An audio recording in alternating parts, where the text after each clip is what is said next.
நிதின் என்ற பள்ளி மாணவன் தனது அறைக்குள் சோகமாக அமர்ந்திருக்கிறான். கணிதத் தேர்வில் மதிப்பெண் குறைந்ததால் என்னால் எதையும் சாதிக்க முடியாது என்று விரக்தியில் புத்தகங்களை மூடி வைக்கிறான். அவன் பார்வை ஜன்னல் ஓரத்தில் இருக்கும் ஒரு சிறிய எறும்பு மீது விழுகிறது.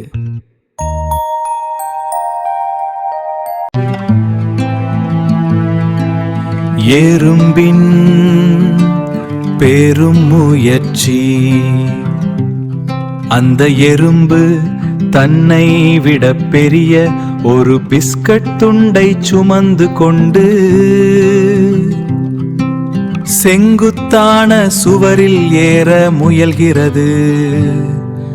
அது பாதி தூரம் ஏறும்போது பிஸ்கட்டின் எடையால் கீழே விழுகிறது. கீழே விழுந்த எறும்பு தயங்கவே இல்லை. மீண்டும் அந்த துண்டை எடுத்துக்கொண்டு சுவரில் ஏறுகிறது. இரண்டாவது முறை முக்கால்வாசி தூரம் சென்ற பின் மீண்டும் சறுக்கி விழுகிறது. நிதின் இதை உற்று பார்க்கிறான். மூன்றாவது முறை எறும்பு ஏறும்போது சுவரில் ஒரு சிறிய விரிசல் தடையாக இருக்கிறது. எறும்பு நேராகச் செல்லாமல் சற்று சுற்றிச் சென்று அந்த விரிசலை கடக்கிறது. இது திட்டமிடலின் முக்கியத்துவத்தை காட்டுகிறது.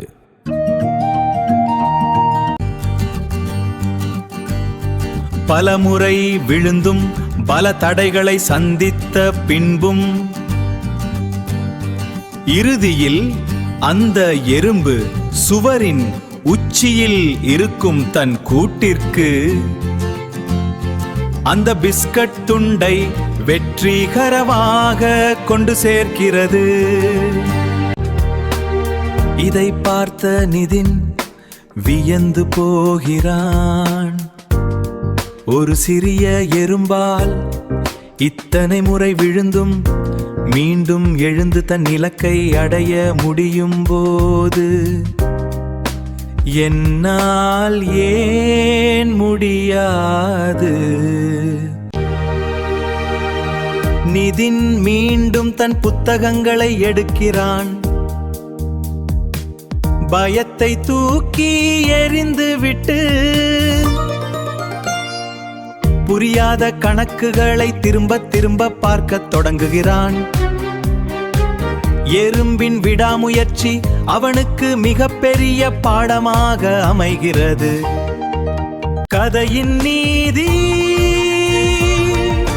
முயற்சி திருவினையாக்கும் முயலாமை இன்மை புகுத்திவிடும்.